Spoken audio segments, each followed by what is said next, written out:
I was surprised. Yeah, no, That was good. That was really good. Really good. So 1, 2, 3, 4, 5. Jim Fielding's coming in as well. Jim, there's 6. 1, 2, 3, 4, 5, 6. Jim Fielding. Here, behind you. There's Jim. Nobody's seen him for years. Where is he? He's there, that's Jim. There, that's Jim Fielding. Yeah, it is. Give me a chance. Okay. Are you here? I'm here, yeah. I'm here in body. Mentally, I'm not. We're all old calf, don't worry about it. I'm on here. Right. If you're coming back in from outside, can you do it now, please? I said we'd have a toast, and we forgot to bring the stuff in earlier, so we're going to raise a glass to Rod and Roger in a minute. Before we do, I'm reminded of two stories I should have told you when I was talking. One about Rod. I found your note. I found, yeah. First time I saw Rod was at the Johnson's Lake in Kent, early 70s. I'd never seen him before. He turned up, I was stood talking to Fred Wilton, he turned up, said hello, and wandered off around the island lake. Next thing I know, he's got his trousers rolled up, and he's wading across to one of the islands. And I kind of watched him for a few minutes, and then I just lost interest, carried on talking to Fred. Turned back to look at him as I was going to leave the lake, and I remember saying to Fred, well, he may catch a lot of bloody fish, but he's the messiest bugger I've ever seen in my life. He just destroyed this island with gear everywhere. I met Chris Yates in, I think, 71 at Waveney Valley. He was there fishing with his brother. And I was there with a young friend of mine, and we were set fishing, and Chris came into the swim. And he started talking to us about all sorts of things, and he asked us like what we were using, and we were using trout pellet paste at the time, and we told him all about it, and he said, I've got quite a nice little bait, in his very eccentric tones, and my mate said to him, what's that then? Now bear in mind, we are both East End kids, you know, posh didn't ever come to mind in those days, and he said, it's sweet corn.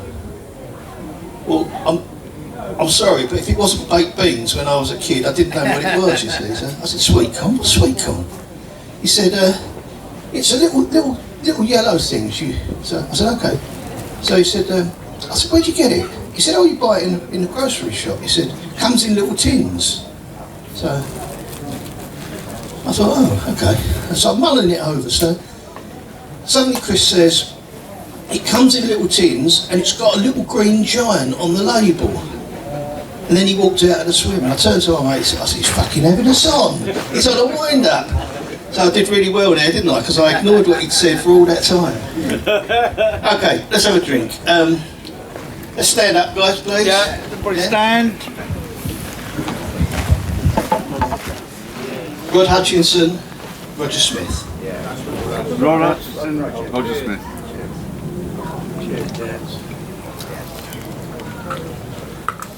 That's not too bad, then, Sufflers. Okay, thank you, Derek. Right, okay, coming to time of the day, I've got some of Rod's friends, people he fished with, people he knew, and we're going to get, and I'm not going to get everybody on the stage because you'll all be looking at one another, so I'm going to get you up in little batches, right? So put your hands together for Andy Little. Andy, come on stage. Come on, Andy, sit yourself down. You're all right. Steady as you go. One of a batch. One of a, there you go, mate. One of a one-off. That's true. Right, come on, Andy. When did you first see that rod? When did you see it? Early 70s for me. This guy turned up down at Johnson's where I was fishing on the Railway Lake. At the time, around that area was a bit of a hotbed for carp anglers. Fred Wilton was there, Jim Gibson was there, Steve Edwards, probably some of the names you don't know, but many that you will know. And there was a lot going on there. And Rod turned up in this old shooting brake of a car that was falling apart, and I was the only one on the railway lake, and he wandered around and introduced himself. And I thought, God, this is a strange accent this guy's got. He's certainly not a local lad. I said, where'd you come from? Up near Grimsby. What on earth have you come all the way down here for, to go fishing? He said, no, it's a good place. He said, I like it down here. I've been down a couple of times. And I was fishing one end of the main sort of car park bank towards the railway ends, and the wind was hacking into the car park corner. And the first thing he did was he walked around the lake, and he had a bit of a chin wag and introduced himself. And he's up to his waist in water, yanking the weed out. That was the first thing. I thought, oh crikey, here we go, we've got a right nutcase here. But what happened next probably changed my idea of fishing, fish, bait, and what carp could eat for the rest of my life. Because he spent the next probably hour and a half, 2 hours, introducing something into the water out of these buckets, all the way along the margins. Couldn't really see what they were. It transpires that it was maple peas. Bear in mind, this is in the early 70s, and I was on the secret bait sweet corn. Now, for a weekend's fishing, I'd probably used 3 or 4 cans of sweet corn. Well, Rod had put probably more bait in an hour and a half than I'd fished with all season. And I thought, well, that's it, that's killed the fishing, stone dead. But he set himself up, and sometime during the night, there was a big kerfuffle outside my bivvy, and there's Rod staggering around. Can I borrow a sack? I said, sack? What for? What have you done? You caught fish? Yeah, he said, I caught one. I said, oh, great stuff. So I gave him a sack, never thought any more of it, to be perfectly honest. And it wasn't until the next morning I thought I'd have a wander along and see what he's caught. And I wandered along there, and I tell you, anyone that's fished with Rod and knows Rod will understand this completely. It looked like a wreck, a bomber gone off in his swim. There was stuff everywhere.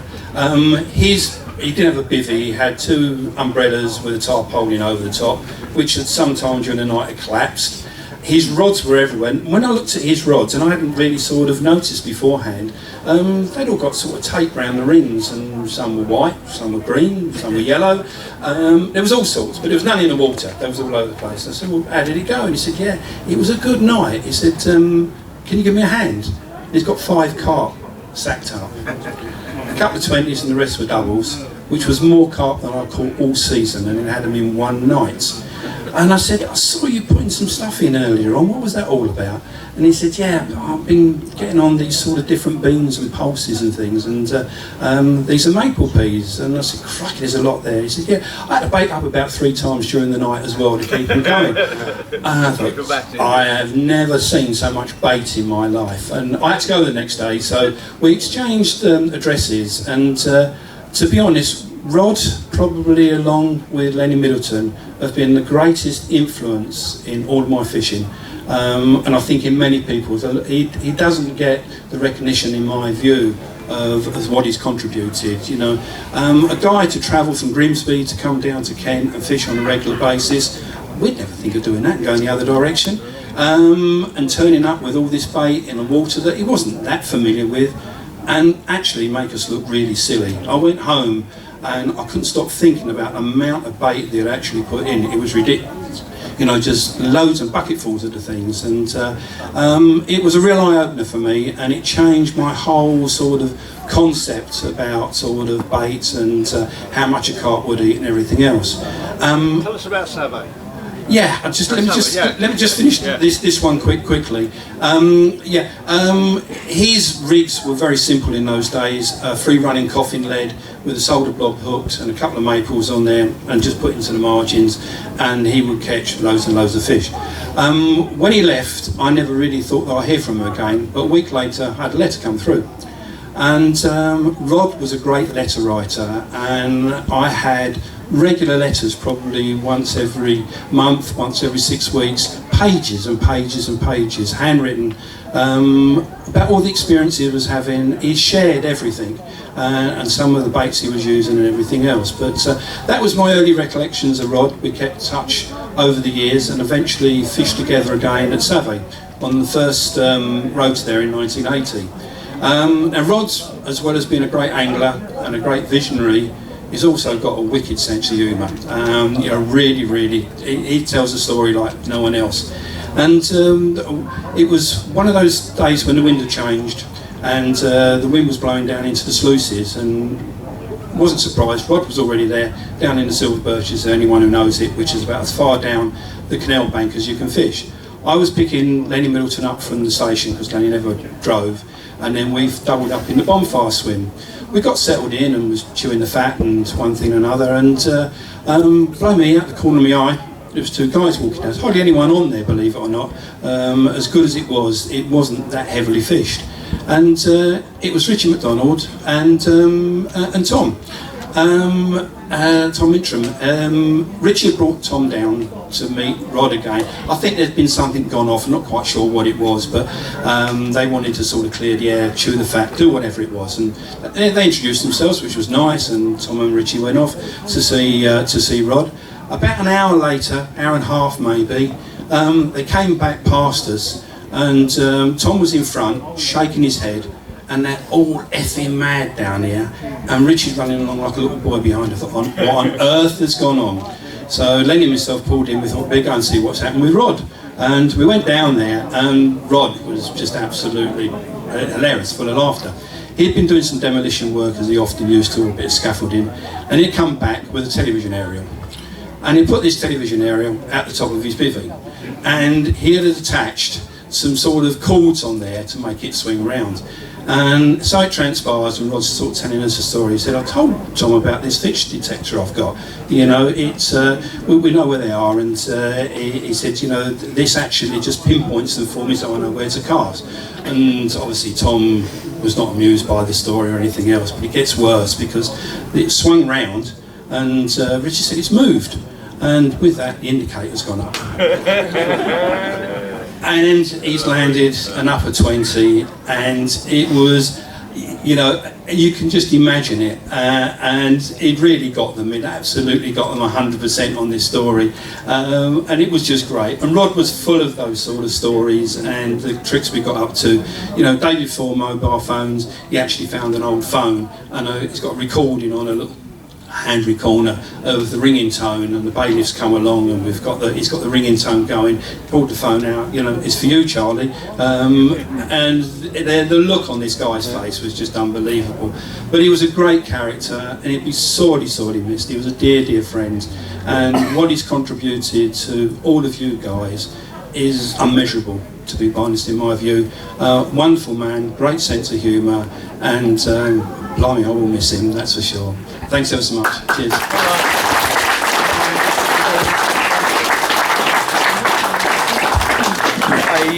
Next on, shall we? Hang on, it's in the middle, isn't it? It's in the middle, yeah, it's that one. Hang on. Right at the top. Right, I'm sorry. Right, next on, who should I have? Let's have Bob James. Come put your hands together for Bob James. Come in the hot seat, Bob. Come in the hot seat. So here he is. Of course, you know what it is this year. Hey, Bob. This year, and if you're here tomorrow, you'll hear all about it. It's 30 years ago this year when Passion for Angling filming started. All that way to Red Mile with all that stuff in the few miles, is that scaffolding in the back there? And whoever thought it would turn out like it did. But we're not talking about Passion today, we're talking about Rod. Now, come on, first time you met Rod. Not got a clue, met him lots of times, lots of places, and I probably shared a pipe with him and something to drink. So we probably didn't really know what we were doing. But I think to carry on from Andy, I think the thing I always remember about Rod was he was the first person who completely convinced me you really didn't have to worry about your fishing tackle, that was for sure. It was the people who caught fish, it was the person who caught the fish, not anything else. And certainly he was never an advert for the tackle trade. I can vouch for that because we both worked for the same company for a while, and it was pretty hard work, trust me. He was a fantastic advert for Haiths. They must have wondered what on earth had gone on after Rod started publicising some of the baits he was using and where he was getting them from. So where it was, I can't remember, but I can remember Rod had 3 rods out, but 1 reel. That's how sort of scant the tackle was. He had a Mitchell 300 on this rod with a spool on it, a spool on the floor under the other 2. And I said, what happens, Rod? He said, well, when I get a tape, I take the Mitchell off whatever rod it isn't, and I put it on the one with the fish on. And that was actually what he did. It was no more sophisticated than that. Some of the other aspects of it, I think, possibly got too sophisticated. There was a huge scam at one point with a new food source that was being introduced to the UK and America. And I think the only two people who bought it, or sorry, three people who bought it, was the American government and Rod and I. Now you'd have thought the American government might have been smarter than Rod and I, but it wasn't. So I got a phone call from Rod. He said, Bob, and I think I only got the in on this because he knew I had enough money to buy it, and he didn't. He said, there's a new pulse coming into the country, black lupin seeds. Black lupin seeds, yeah, he said, it's coming from Russia. It's like a new soya. They've sold 50 tons of it to the Americans. They're going to try harvesting it. I can get half a ton. Have you got 75 quid? Yeah, okay. So we bought this half a ton of black lupin seeds. Well, I didn't used to see Rod on that regular basis. We were at opposite ends of the country. I was fishing private syndicate lakes down in Kent, which Rod couldn't get on, unfortunately, because he got no money. I tried boiling them, I tried soaking them, I tried sweetening them, I tried colouring them, I tried flavouring them, and I caught absolutely nothing on them. So I rang Rod, I said, how do you get on with those black lupin seeds? Ah, haven't you heard? So I said, have I not heard what? He said, it was a big scam to sell 50 tons of seeds for a Russian has managed to sell to the American government. It's complete shit. I love it, I love it. So none of us always got it right. The amount of times that boy could, and it always seemed against all the odds, as you know, so far everybody said, because you'd come around and think, is this boy actually fishing, or is it, you know, something that's just gone off here? You know, maybe not. But inevitably, he would come up with a result. Now, I never fished with Chris and Rod. I fished with Chris and I fished with Rod. Never fished with them together, which I think would have been great fun, as I think was reflected on what went earlier. But I think to make a parallel to it, you know, I was very lucky. I was fishing down in Kent at the time with two absolute smashing people, Mike Harris, who's probably the nicest, the greatest angler I knew, and Bruce Ashby. Now, the lovely thing was that one of them would come up with great ideas, Mike Harris.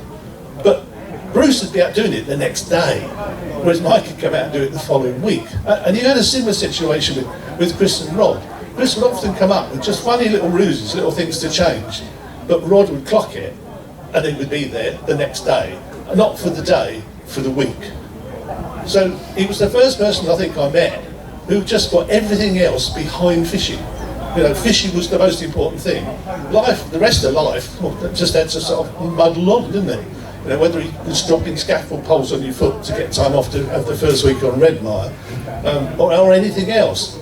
At the time, Bruce and I were fishing in Kent, we were accused of being time bandits because we were fishing Friday afternoon, Saturday, going home Sunday, sometimes did a Wednesday night.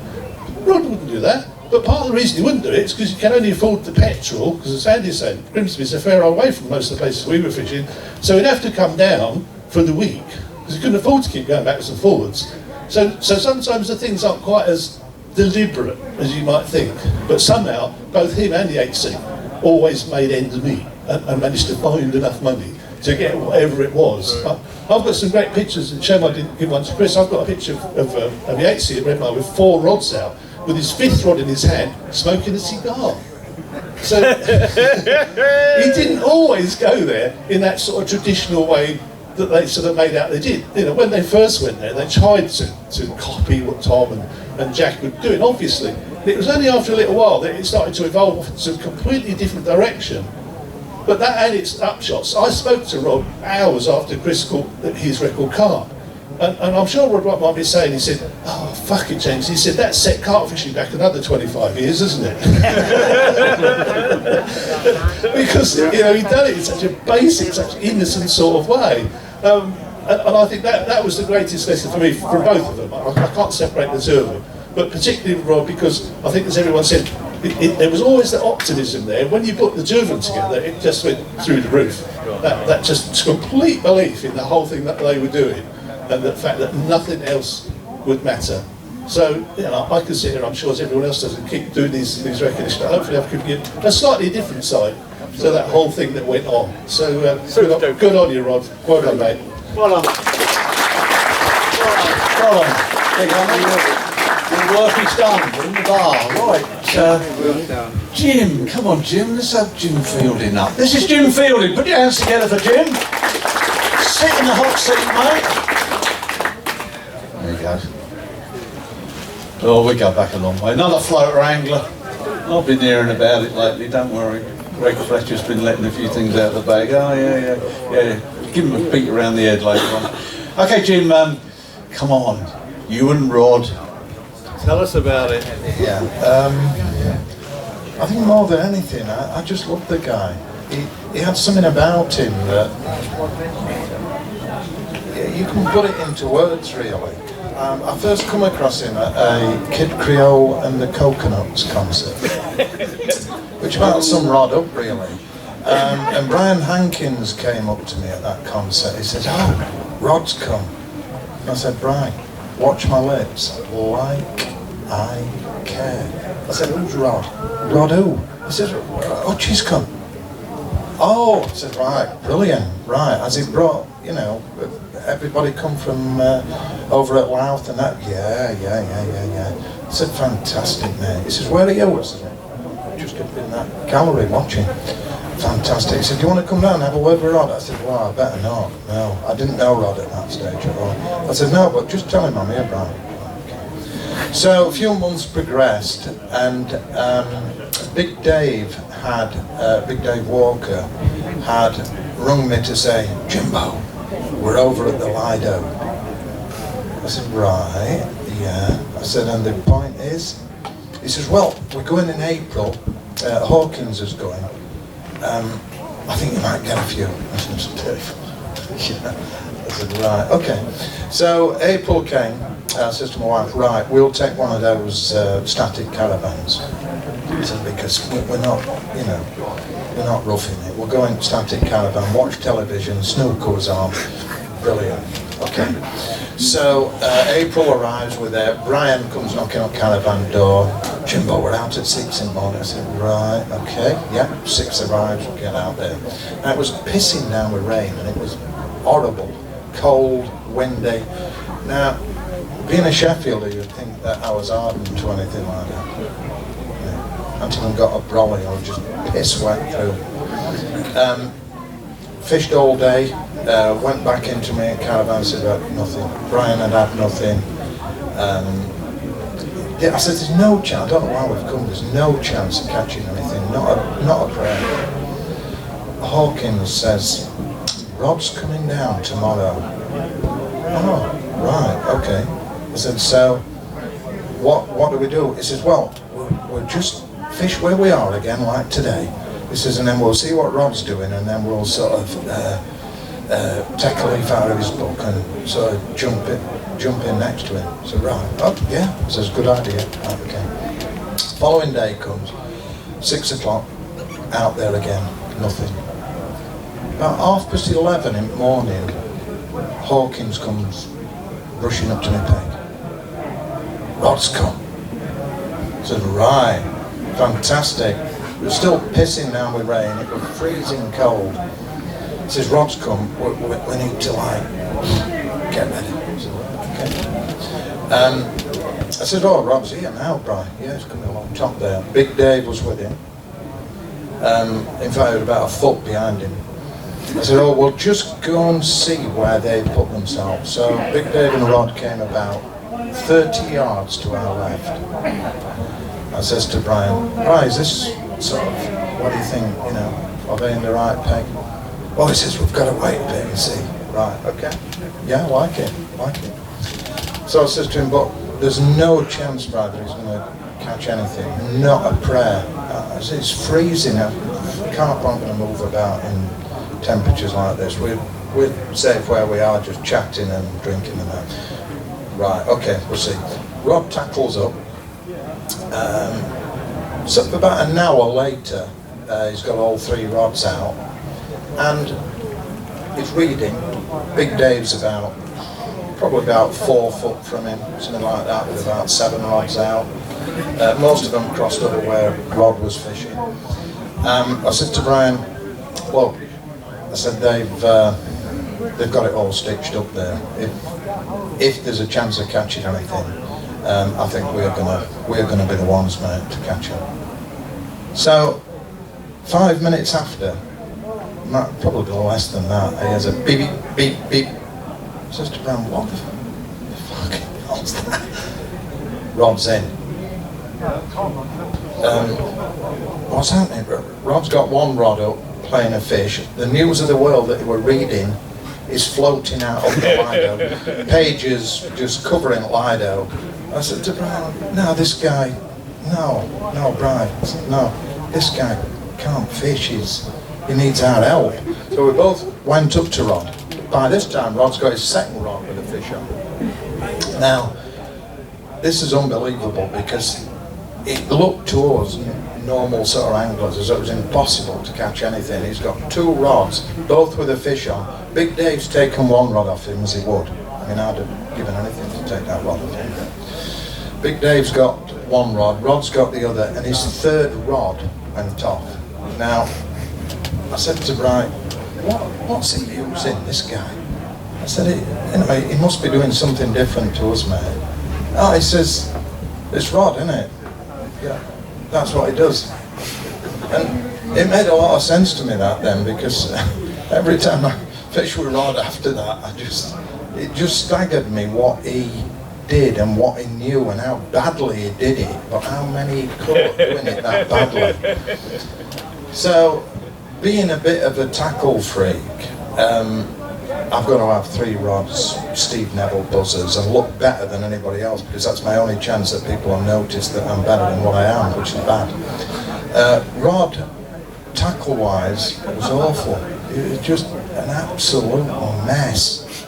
But the guy just was so good, just so good. I just loved it that he was able to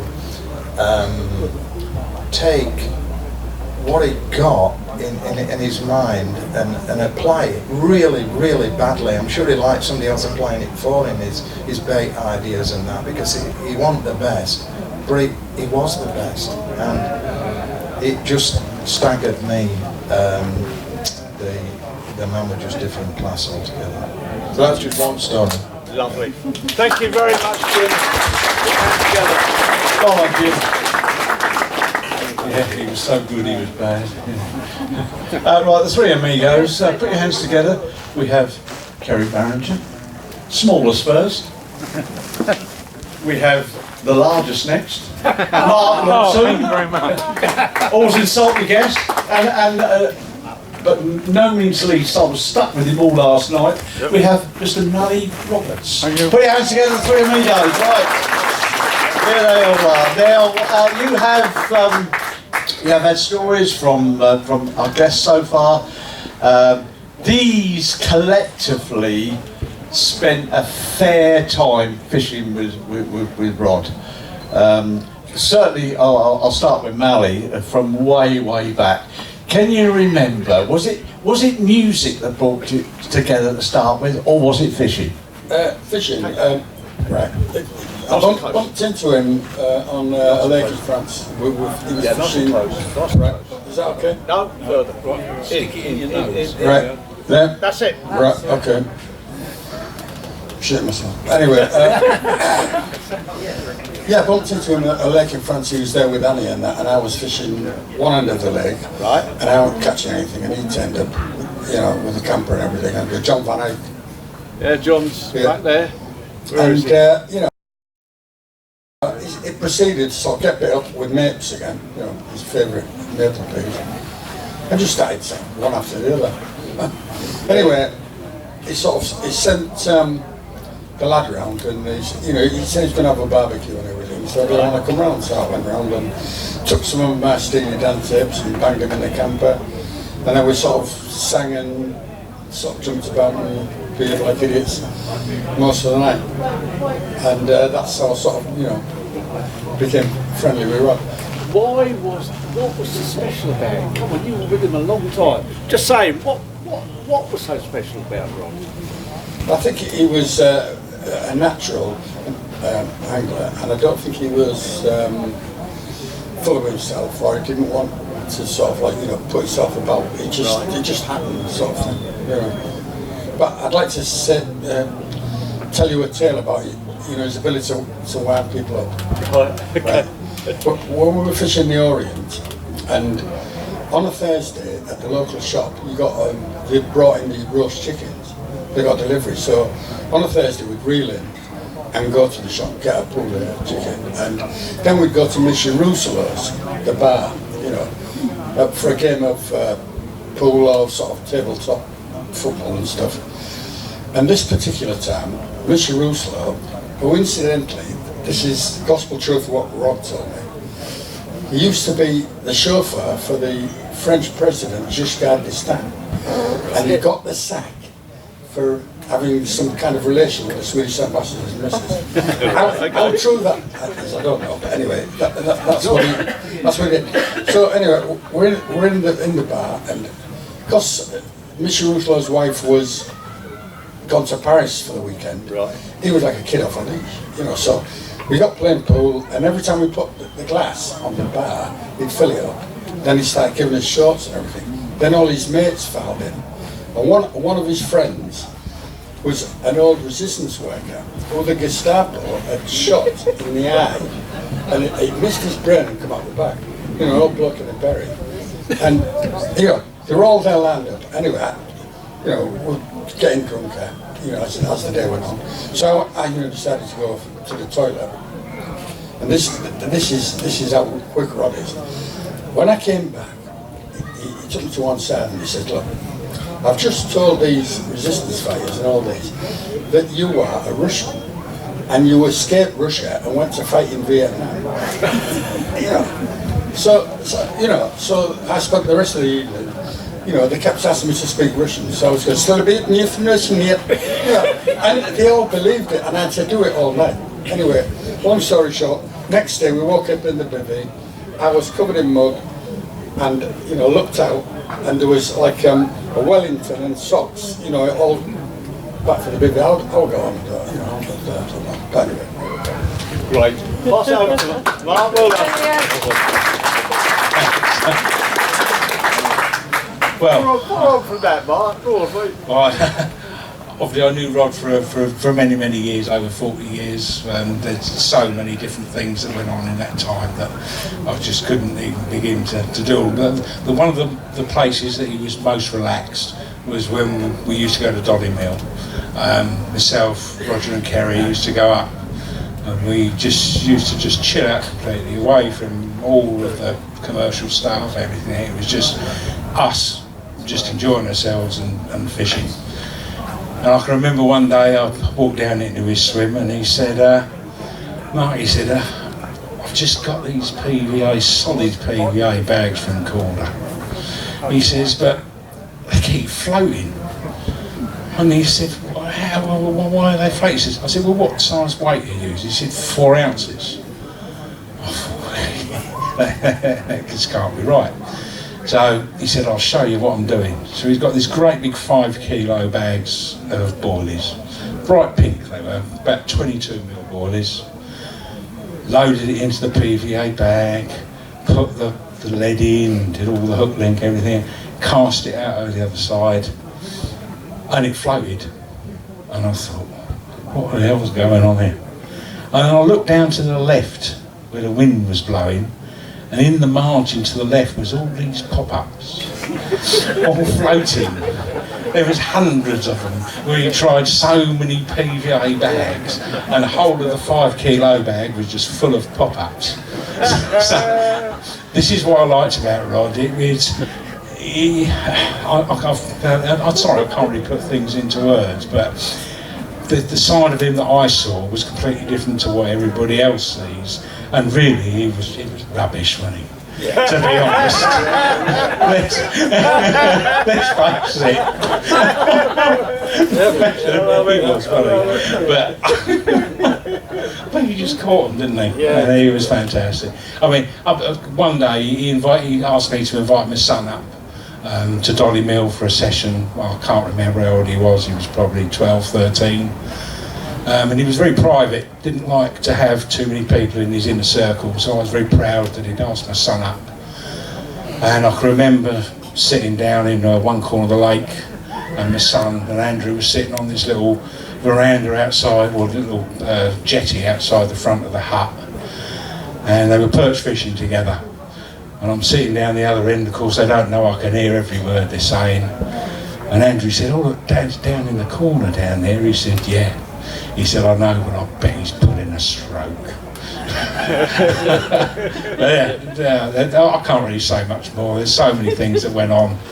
But I say, at Dolly Mill, we did find that. I think there's probably something that Kerry's going to chat about, that we also chatted in the hut at Dolly Mill after many beers and curries and things. But I'll pass it on to Kerry, I think. Yeah, thank you, Mark. Lovely.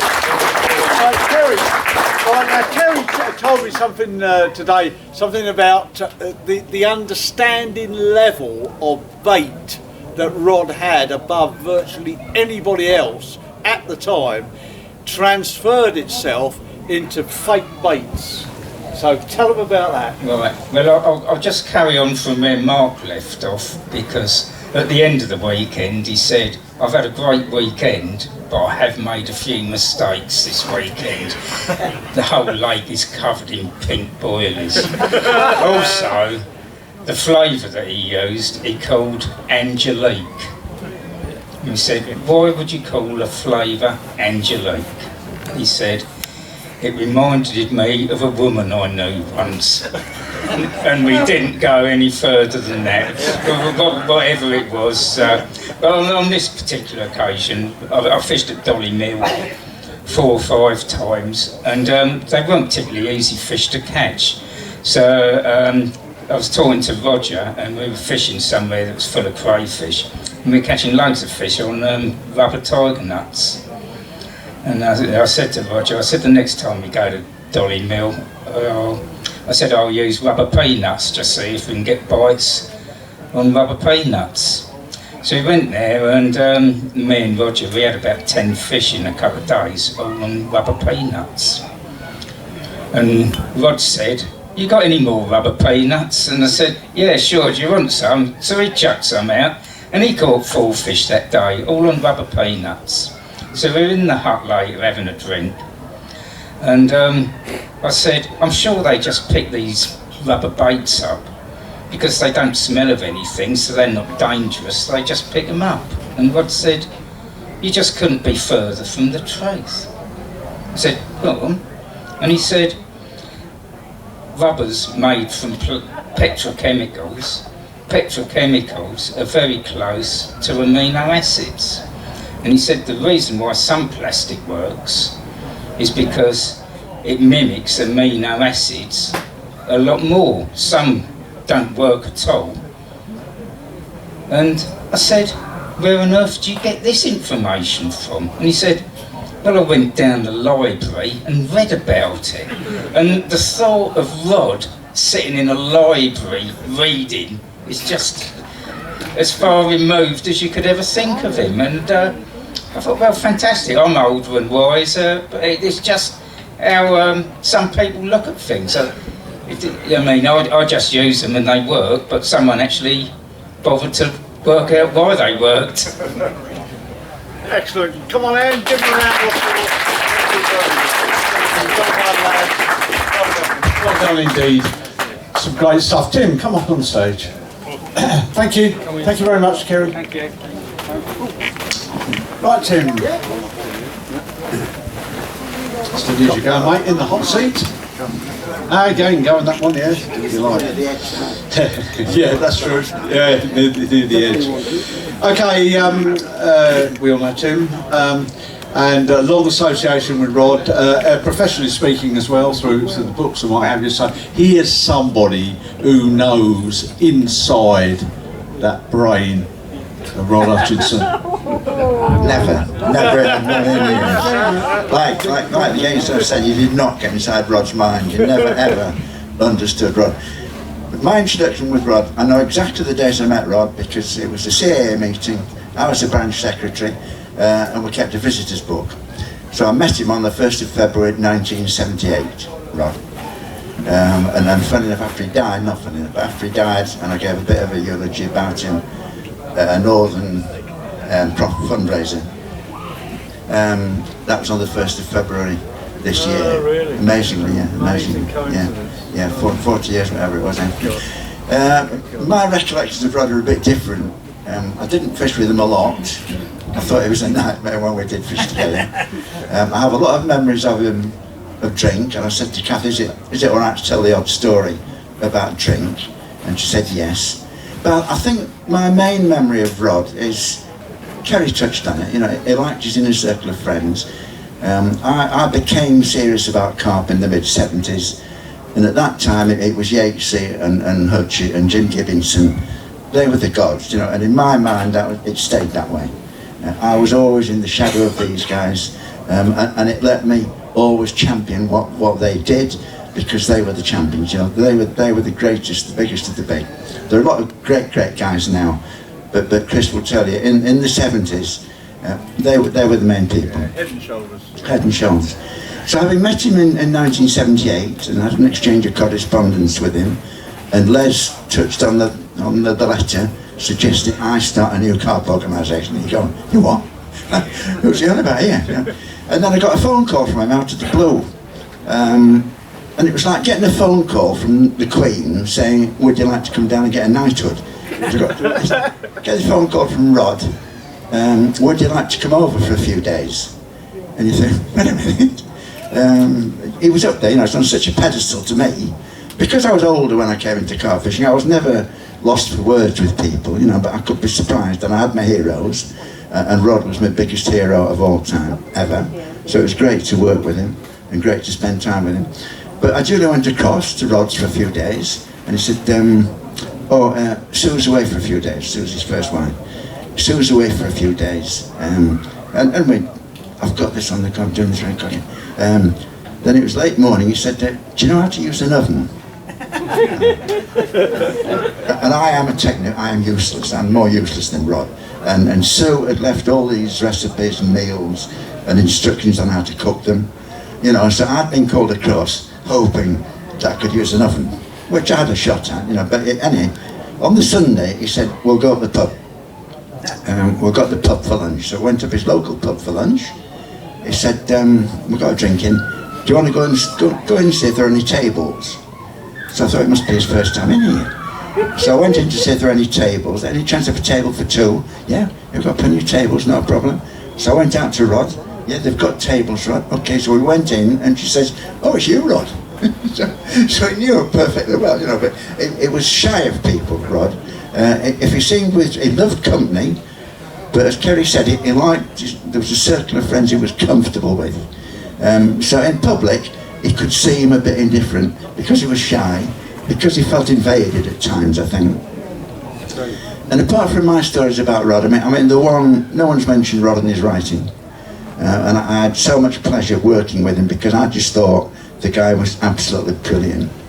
And I think ultimately, he and Yatesy to a lesser extent, became trapped in writing about carp fishing, because when I was compiling this, which was just a huge pleasure because I was familiar with all Rod's work, so I was able to illustrate it. I was given a brief of 40,000 words. Yeah. I was given a brief of 40,000 words, and we had 2 or 3 weeks to put it together. And so I was able to go through all his works and come up with this. And there's one of the chapters in this book, the rock and roll years, you know, that I thought there's nothing about fishing in here. But it is such a brilliant piece of writing that I hope you'll take the trouble to read it, because I just thought Rod was an absolutely outstanding writer. We did the Hutchinson tapes spread over a 10-year period in carp fishing, in carp world, I'm sorry, spread over a 10-year, and working with Rod on technical things was difficult because his understanding of everything, as Kerry's just been saying, his understanding of everything was far beyond, and he took for granted that we all understood what he understood. So he found it difficult to explain things. You know, I would ask him questions and you'd feel really dumb at the reply you got, that you'd asked that question. So I would say, Rod, all his work was handwritten. So always I had the pleasure of setting from Rod's handwriting. And Rod is the only writer I've ever come across who could make me yelp with laughter. A lot of them he'd smile at, a lot of them, you know, you'll have a bit of a... But Rod could make me yelp with laughter, particularly on the subject of music, which he loved And when Mally entered the scene, you know, we're talking about Mally, and I got some information from Mally, because we updated the rock and roll years. But if I had to read one piece of writing of Rod's again, just to make me laugh, it would be the rock and roll years. And I can recommend it to you, because it's just a brilliant, brilliant piece of writing. And apart from being, to me, the best Carp angler ever, to me the guy was the best down-to-earth, humorous writer carp fishing will ever see. Thanks for listening. Thank you.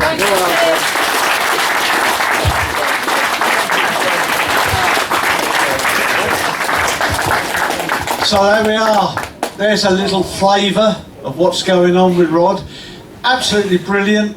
Everybody together there, and thanks everybody for first of all the heat in here, for lasting out. So really terrific. We're going to go on straight away to the raffle. So if you've got raffle tickets, ladies and gentlemen, we'll start on the raffle. Chris. Okay, bye-bye, mate.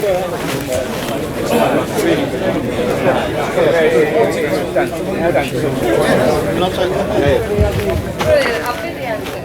Right,